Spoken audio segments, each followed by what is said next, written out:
Wanafunzi wenzenu wapo ambao tumewashikilia, wapo polisi pale waliomaliza mitihani hapa.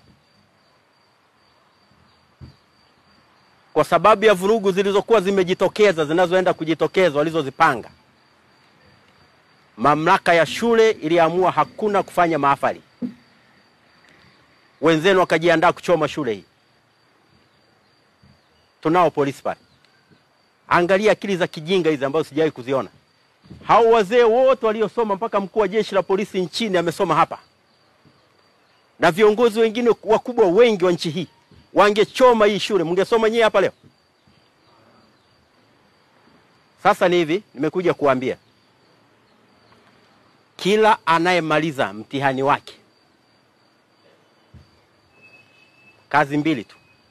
Ya kwanza, unaingia bwenini, unatoka getini hapo mpaka stendi. Huo ndio msamaha niliowapa. Nilitaka kila anayemaliza alale polisi pale, wazazi wake wamfuate polisi.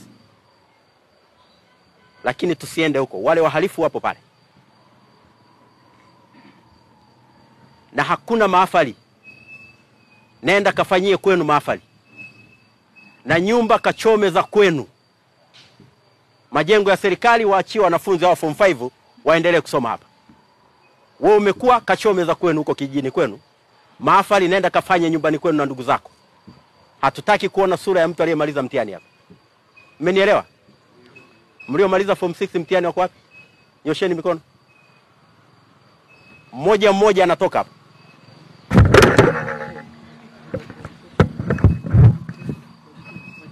Nikikukuta wewe ni mhalifu, polisi. Unanielewa? Wapo wenzenu polisi pale. Hatujaje kulea maharamia hapa. Tunalea wanafunzi wenye nidhamu. Ukimaliza shule, ndugu zako wanakutegemea. Mnatuletea mizaha hapa, watu wanataka kuchoma shule. Hivi shule hii kweli leo ichomwe? Na mlevi mmoja hapa anasoma KLF. Alafu mimi mkuu wa mkoa nafanya nini hapa? Viongozi wote hao wa mkoa, kamati ya ulinzi na usalama ambao ina wajibu wa kulinda usalama wenu, mnalala, mnaamka, mnaingia madarasani, hakuna wa kuwabuguzi, alafu mchome shule. Tumekaa hapa.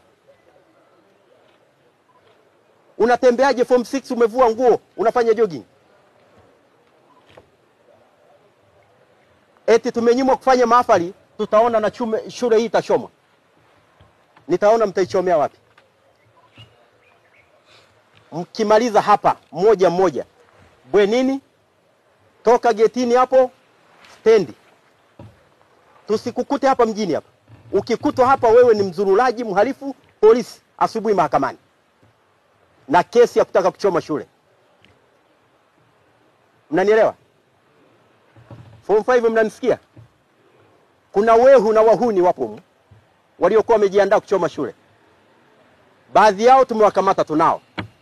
Na hawa waliokuwa wanamaliza wanajiandaa kuungana na wale. Hakuna msalie mtume. Unatoka hapa mmoja, enda chukua vitu vyako, ondoka, nenda stendi. Ukifika stendi, hakuna kusema gari halipo. Lolote lenye mwelekeo wa kwenu panda, kashukia huko mbele. Sasa wale wako tukukute hapo unasema hakuna gari hapa. Yoyote, kama unaenda Mwanza, hakuna ya Mwanza, panda ya Nzega. Utalala huko mbele, unaenda njiani, waambie ndugu zako. Kama unaenda Katavi, haipo ya Katavi, panda ya Sikonge. Utalala huko njiani. Tusikukute hapa Tabora. Maelekezo ya kwanza. Ya pili, hakuna kukanyaga katika shule hii tena. Utakanyaga hapa kwa utaratibu.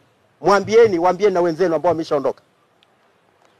Ukienda huko, siku ya kuja kuchukua aidha ni cheti chako au chochote kinachokutakiwa wewe urudi hapa, unaripoti kwa mkuu wa wilaya huko kwenu huko. Yeye mkuu wa wilaya ataripoti, atakuunganisha na mkuu wa wilaya Tabora mjini. Ukija unaripoti kwa mkuu wa wilaya pale. Ndio atakaye kuruhusu mkuu wa shule. Usije ukahudumia mtu hapa bila maelekezo ya mkuu wa wilaya. Tunaelewana? Na asikanyage hapa bila ruhusa ya mkuu wa wilaya pale. Hatuwezi kulea wehu wahuni hapa.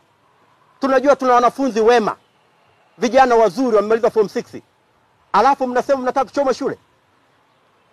Tukae hapa tuwasikilize. Serikali inawasomesha bure hapa. Mnakula bure. Hakuna anayelipia umeme wala maji. Unapendeza, unasema unataka kuchoma shule. Haya, nataka nione mmoja mmoja ninyo. Walimu, wasimamieni wasio akachukua mzigo sio wa kwake na polisi. Tokeni watano, mnatoka moja kwa moja stendi. Gari utakaoipata uelekeo kwenu panda haraka kabla hujakamatwa na polisi. Tunataka tutunze na tulee vijana walio wema. Mimi ningekuwa kibaka kama hao wanaotaka kuchoma shule, ningekuwa hapa mkuu wa mkoa. Kwani nyie sio wanaume kama mimi? Mnafeli wapi? Kwa nini mnaruhusu ujinga huo? Alafu mwalimu mkuu pia mkuu wa shule. Ni hivi nafsi elimu. Mkikuta kama mmekataza hakuna mtu kumiliki shule na simu hapa shuleni na mkamkuta nayo, hakuna discussion, arudi kwao akatumie simu. Mkikuta mwanafunzi ametoroka na hataki kutoroka, arudi kwao aende kutorokea kwao. Hapa kuna wanafunzi wanaotakiwa kusoma na kulala hapa tu, isipokuwa siku maalum ambazo mnawaruhusu kutoka, si ndio? Vinginevyo mmekuta ametoroka, yupo nje ya geti, ana simu akatumie kwao, na kutoroka akatorokee kwao. Hakuna mjadala, hakuna suspension, anaenda anarudi. Fukuza.